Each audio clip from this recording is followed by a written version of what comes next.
Okay, good morning, everyone. Thank you all for coming. I'm so grateful to see so many folks here out for this very important topic. We have some members who are in committee hearings, so they'll be joining us here momentarily. Specifically, the ranking member of the Nutrition Subcommittee, Jahana Hayes, will be here, and we'll work her in just as soon as she can get out of her hearing. So I want to say thank you especially to Yolanda, Kara, Megan, and Kat for being here, who will be sharing their stories in just a moment. I think the most important part of this press conference this morning is for all of you to hear directly from the people who would be impacted by these SNAP cuts.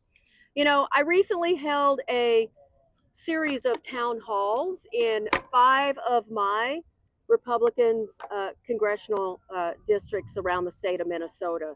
And I talked with a whole lot of anxious people. They're worried about the economy and the direction of our country. They're worried about Republicans taking their health care as well as food assistance. Almost $1 trillion is the target for cuts to SNAP and Medicaid in this reconciliation budget process. And this is at a time when Americans are dealing with higher costs to their own budgets.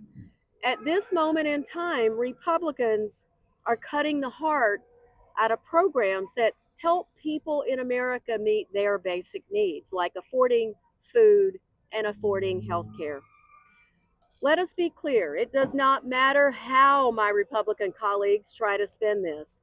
Cutting SNAP by $230 billion will result in children, seniors, veterans, and disabled Americans going without food. It's also terrible, by the way, for the farm economy. I represent Minnesota's 2nd congressional district, and every summer, thank you for that, the 2nd district is covered in corn and soybeans. Right now in this country, farmers are already dealing with high input costs, low prices, and one of the most devastating trade wars in American history. Farmers need a bipartisan 5-year farm bill. And these cuts to the SNAP program, which, by the way, the nutrition title is part of the Farm Bill Coalition, will make it much, much harder for us to get a 5-year farm bill across the finish line. A cut of this magnitude would cut about $30 billion in actual farm income for farmers, and also threaten 380,000 jobs across the entire food supply chain. That means jobs at grocery stores, at warehouses, at trucking companies, and on farms. Because when you spend $1 on SNAP, you're helping to pay the wages of the grocery store clerk who stocked the shelf, the trucker who delivered the food, the manufacturer who made the packaging, and the farmer who grew it. This is all one integrated supply chain. So let me be clear about what we're talking about here.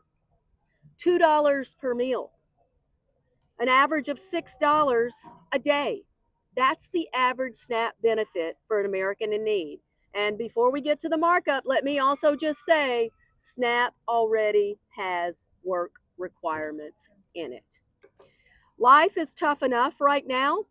We shouldn't be forcing American families to go through it on an empty stomach. We should be working to make these programs better, not taking food assistance from seniors living on fixed incomes when they're already struggling with higher prices. I want to thank my colleagues here today, and Yolanda, Kara, Megan, and Kat.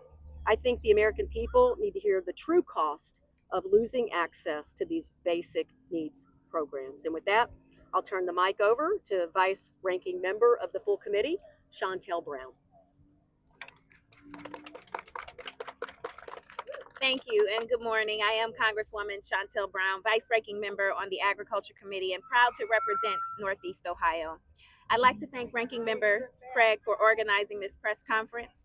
I'm honored to stand here with my colleagues who you'll hear from: Congresswoman Hayes, Congressman Vasquez, and Congresswoman Budzinski. I'm even more excited to be here along with the storytellers, because so often what happens in Congress almost gets reduced to a game: winners and losers, votes and numbers. But this isn't a game. And what Ranking Member Craig and all of us are pointing out is that you cannot enact cuts on this level that the House Republicans want without having a real impact on real people. This is going to be bad for farmers. This is going to be bad for families. And this is going to be bad for the country. In my district in Ohio, 1 in 5 households rely on SNAP, including 1 in 3 Black households. I represent so many people, like ones you'll hear from today, Yolanda and Megan, people in my family, people I grew up with, people I go to church with, people that need this program to put food on the table. And I would challenge my Republican colleagues to look them in the eye and say their benefits are too generous. They think $6 a day is too much. What should it be? $5? $4? Especially when we are going to see grocery prices increase due to Trump's tariffs and trade war. And I think that it's simply appalling that we're going to increase hunger and deepen poverty in this country so that we can do what? Give tax cuts to the ultra wealthy? Call it a ripoff, call it a scam, call it bait and switch, call it what you want. But we are going to fight this every step of the way. This is not, thank you. This is not what the American people asked for, and it's not what they want. And the fact that they have delayed this markup in this committee is a sign that Republicans know that. So there is nothing fiscally responsible about making hungry and making people suffer, making more people hungry and making more people suffer just to hand out billionaire tax cuts.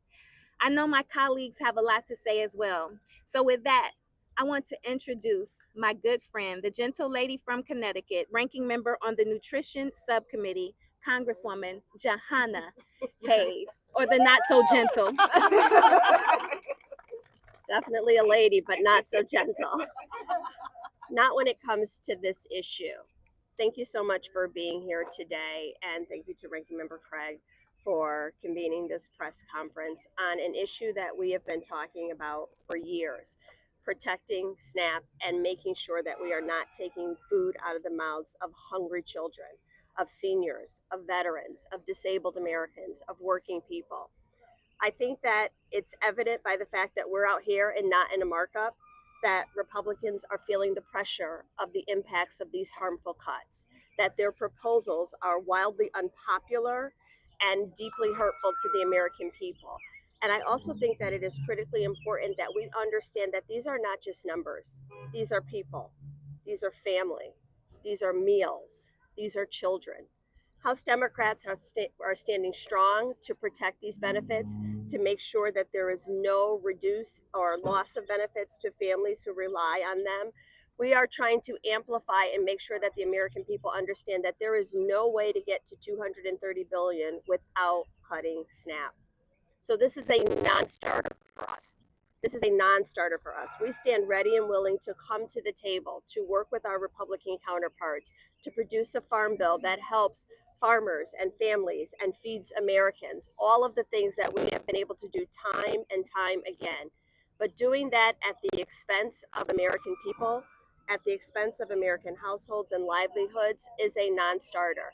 We're open to having any conversation that they want about how we improve programs like SNAP, how we deliver more food to more people, how we keep more farmers growing. We're open to that.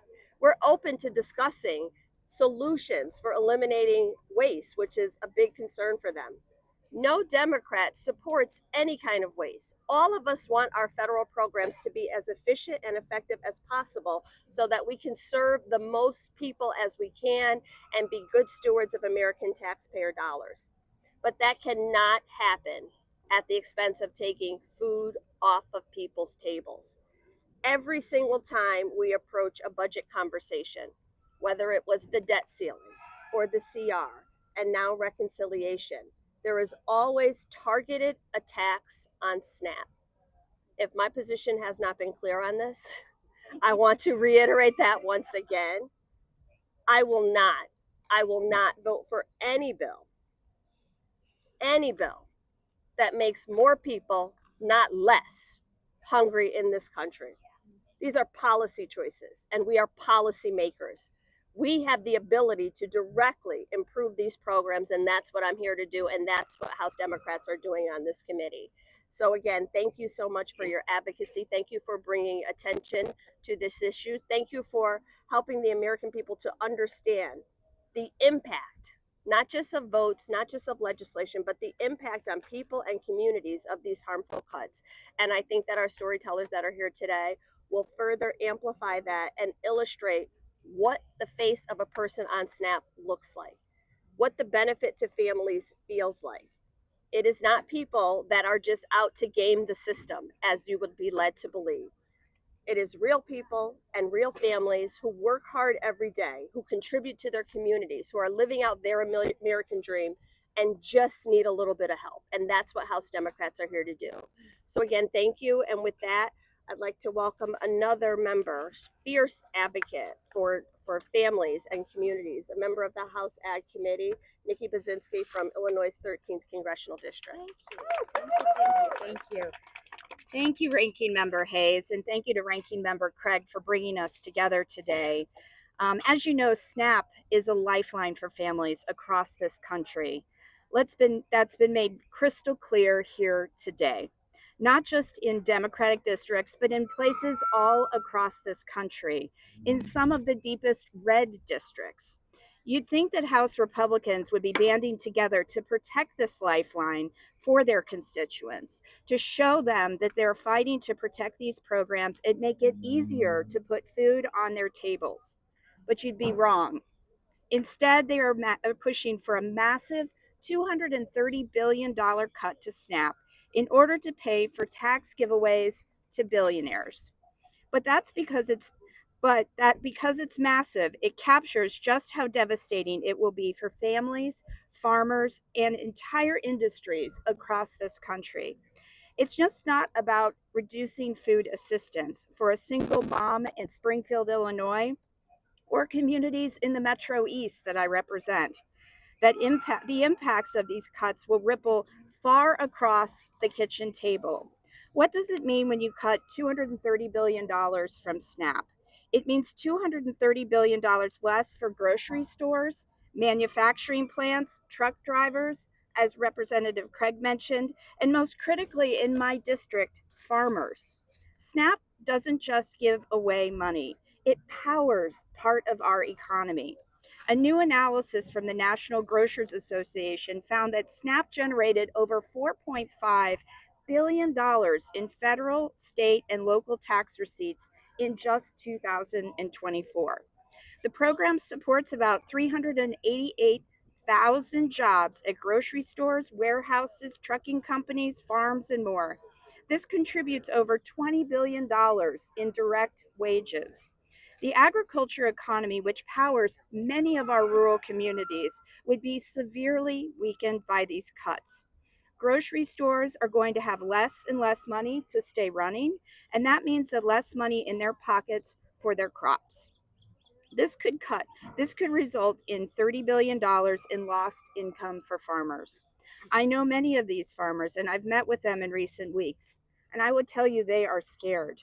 Farmers take pride in feeding their communities and getting their hands dirty and working hard, knowing that the food they are growing gets to children and parents in need. With all of the economic uncertainty facing America right now, do we need to cut farm income by $30 billion? We're dealing with trade wars that threaten to devastate soybean farmers in my district. We've got high input costs, everything from seeds to fuel, and in some cases, it's impossible for farmers to make a decent living. Add to that the low prices that don't even cover the cost of production, and you've got a perfect storm. Cutting SNAP isn't just a hit to the most vulnerable in our society, it's a hit to the heart of our rural communities. It's a blow to grocery stores, as as I said, truck drivers, and to everyone who is a part of this food system. And it's going to hurt our farmers who are already operating on razor thin margins. So let's be clear, these cuts don't just take food away from families. They take away $30 billion in farm income. They put tens of thousands of jobs at risk, and they drag down the very communities that are already fighting to get by. We can't afford to make these cuts. Our families, our farmers, and our economy deserve better. Thank you very much, and I think I turn it back over to Ranking Member Craig. Thank you, Representative Budzinski. Let me also say thank you to my colleagues who are here in solidarity or who have been here. I saw Representative Salud Carbajal here, ranking member of Subcommittee. Jill Takuda is here. Jonathan Jackson has joined us. April McLean Delaney is back there. Did I miss anybody? Thank you so much for coming in solidarity with us today. And especially I want to say thank you to Nikki, Jahana, and Shontel for laying out what is at risk for us here. It's an honor to be in this fight with every single one of you. So now I'm going to turn the program over to Yolanda, Kara, Megan, and Kat. They're not some numbers on a spreadsheet. They're real people with real lives. And I, as someone whose family needed nutrition assistance myself when I was a child, am not a number. I'm incredibly thankful they are here today to share their stories with us. And Yolanda, we're going to start with you. The floor is yours.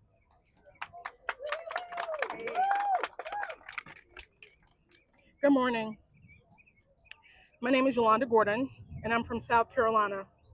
I'm a veteran, a mother, and like many families, my family relied on SNAP to survive. While serving in the military, my small family depended on SNAP to keep food on the table. Later, as a divorced mom of 3, 2 of my children are on the autism spectrum, I couldn't work full time. There were no specialized childcare options to meet my children's needs. We struggled, but SNAP helped fill the gap. It kept us fed. It kept us from falling deeper into poverty. Because of that support, I was able to raise my kids, meet their needs, and earn 2 college degrees. I am the return. Thank you. I am the return on investment that no one talks about. To the members of Congress who speak of their faith, I want to say this. Matthew 25:35 does not say, when I was hungry, you gave me work requirements and time limits before I could eat. It says, I was hungry and you gave me something to eat. If your faith guides your decisions, then let it guide you here. Food is a basic human right, and cutting SNAP isn't just bad policy, it's morally indefensible. Thank you. Fantastic. And next up, I'd like to introduce Megan, who's going to share her story as well.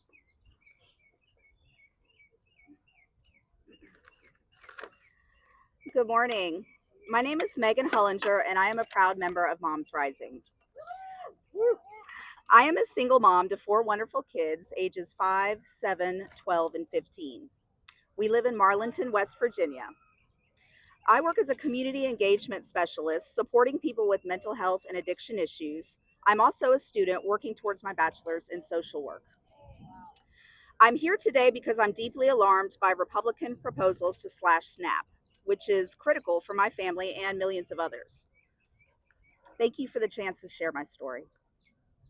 I work full-time, but my wages aren't high, and my family struggles to make ends meet.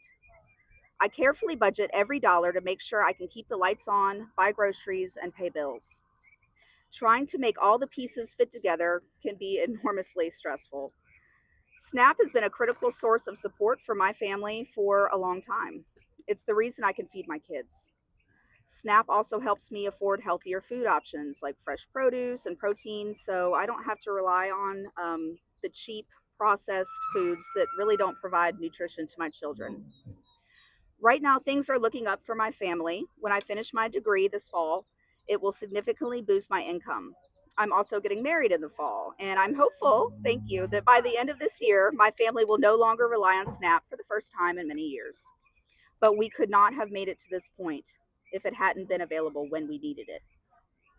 But now Republicans are threatening to strip away the support so that they can hand more tax breaks to billionaires and giant corporations.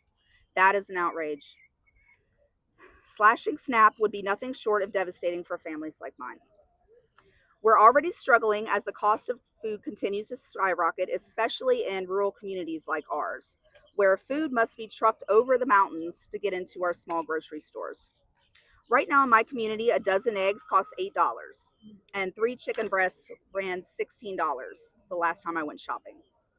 I used to be able to stretch my SNAP benefits to last the whole month, but these days I'm lucky if they last 2 weeks. Over and over again, it feels like moms, especially low-income moms, are left to just figure it out amidst systemic changes like rising healthcare, childcare, and food costs. I know what it's like to pick up extra shifts on the weekends or over the summer. Parents in my community can tell you what it feels like to skip meals so their child can have a birthday party.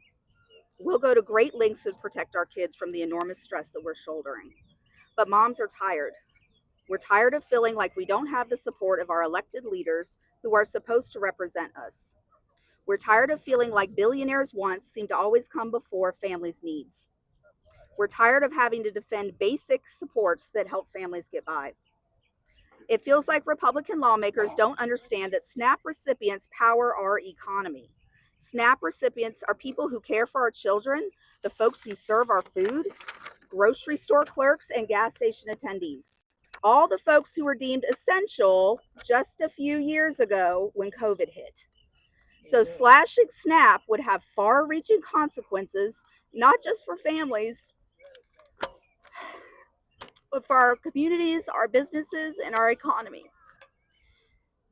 It will force families in poverty into even more desperate situations.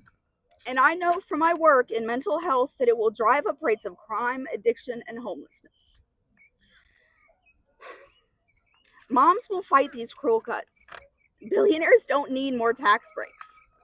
And we don't need more burdensome work requirements for SNAP, which will only push people in difficult situations like those juggling caregiving responsibilities, struggling because our country's childcare crisis, or facing health crises of their own.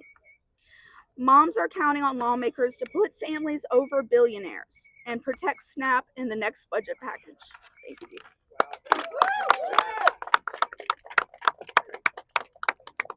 Wow, that was truly incredible. Next up, we want to talk a little bit about the impact of these cuts on the farm economy. So next up, we have Kara. Thank you, Ranking Member Craig, for having us out here today. My name is Kara Ronan. I'm a fifth-generation farmer from Laurel, Montana, where we run a diversified operation. My husband and I moved back home about 3 years ago from the big city life to support my 91-year-old grandmother so that she could stay on our farm operation. Supplemental nutrition assistance programs are an important part of Montanans' lives, not only for our veterans, for our single mothers, but for our elderly and for our children. Moreover, they are an integral part of the fabric that weaves together our farm communities, providing valuable opportunities for producers like myself to provide fresh local produce, eggs, and meat directly to our communities. Partnering with a single school or grocer in our communities can allow for an economic boon to our farm with that one single contract for the season. It can push us over the line of being negative to being net positive. I know there are certain TV shows that everyone likes to watch that may make you think that life in Montana is something that it's not, but I can assure you, all the farmers and ranchers I know are not millionaires, they're not billionaires. Some of us are even barely getting by. An increase in revenue for our operations ensure not only that our community members are being fed the most nutrient-rich food, but that our generational family farms can stay just that, generational and in operation for years to come. Contracts that we have through food procurement programs statewide in Montana, things such as the double SNAP dollars, which at the beginning of this week were frozen and luckily unfrozen, go directly into farmers' pockets. They ensure that people utilizing SNAP benefits are procuring their foods directly from the farmers. Working together with SNAP programming, we can focus on the very specific needs of our communities. We can work together with fellow farms and operations to make sure that our community is covered. As many of you know, with the egg crisis that just has come about, in our local community, my egg availability did not change. The price of my eggs did not change. It was the same as when we started at the beginning of this year. I was able to provide those foods to my community, whether it was through the local food system at the school or through our local community markets. Multiple farms in one area can combine to meet and combat the needs that are specific to that community. Our farmers and ranchers, their prices don't need to waver. They have that steady contract and that steady input cost that we're guaranteed for that upcoming season. For me, I'm buying seed already this year for the 2026 market season. When we have contracts taken out from underneath of us that we have with food banks and with schools utilizing these nutritional programs, that also puts our farm at risk for closing its doors. It can also leave our farm with extra produce and product that has nowhere to go. There's nothing worse as a farmer than having rotting food in the fields and people that need to eat. Farm and nutrition go hand in hand. Let's plan to keep it that way. Let's keep local food on the tables and our farmers in their fields. Thank you. Kara, thank you so much. That was just extraordinary. And we're going to have Kat take us home here, and then we'll answer a few questions. Kat? Hello. I'm going to give you a little context about myself. Oops, sorry, I'm not going to hit you. Expressive hands.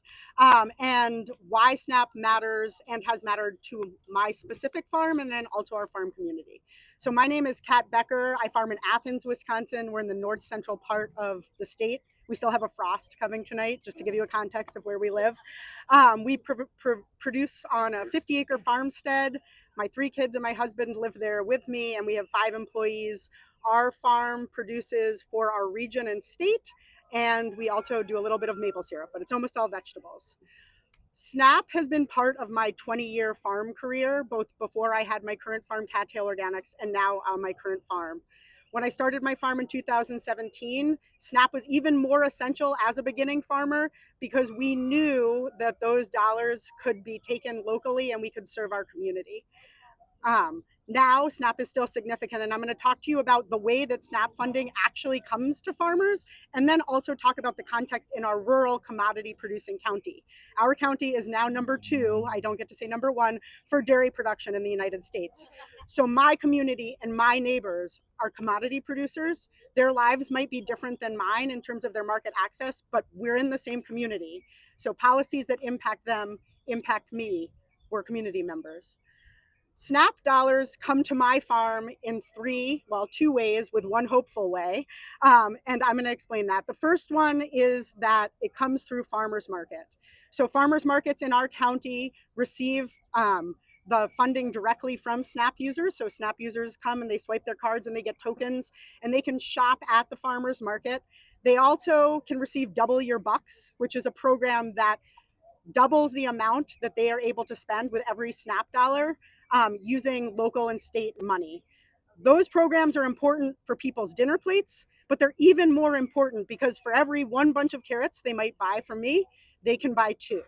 The impact on our farm is huge, the impact on wages for our employees is huge, and the impact on what we're able to spend in our communities is huge. The second way that we take funding is through a nonprofit that processes funds together with donations to allow people to access, again, more food using that federal money. So SNAP money has an exponential effect often at the state and local level because other programs piggyback on those programs. So it's not just SNAP dollars that get eliminated when SNAP gets eliminated. It's also the ability of local areas to use that money to incentivize that people come shop locally and get healthier food. The third way that I am hoping to serve my community with SNAP is through online SNAP. Some of you might know that SNAP dollars can be used for purchasing groceries online from big box stores like Walmart and Amazon. That is an important thing because there are disabled people, people who work shifts in the middle of the night, people that can't make it to grocery stores, people that are elderly, people that can't get to a grocery store, especially in rural communities like our own. However, USDA has only been piloting online SNAP for farms for the last 2 years, and we applied this year. We are approved as a SNAP vendor through the first process, but they've frozen the process. And so this is a second thing to just mention, that online SNAP is very important for rural communities because not everyone can drive to a farmer's market once a week. And people's access to food is greatly enabled by online SNAP. I would be doing door-to-door delivery for people in rural communities. The last thing that I want to mention is that SNAP dollars impact our community in other extremely important ways. We have a local grocery store in Athens named the Main Street Market. It used to be an IGA. It was bought by new owners last year. Rural areas use SNAP. Rural areas use more SNAP than a lot of urban and peri-urban areas. In our community, the bottom line for the small grocery store to be able to pay its bills, pay its employees, and also donate money to our volunteer firefighters like I do, it's dependent on that source of revenue. And so SNAP has an impact on our community that way, as well as the most basic thing that I believe as a farmer, which is that all people in my community, all children, all elderly folks, all people working or not, retired or not, deserve food as a basic right. And that is important to us. So SNAP impacts the farm economy, it impacts our farm communities, and SNAP is a rural issue. Thank you very much. Awesome.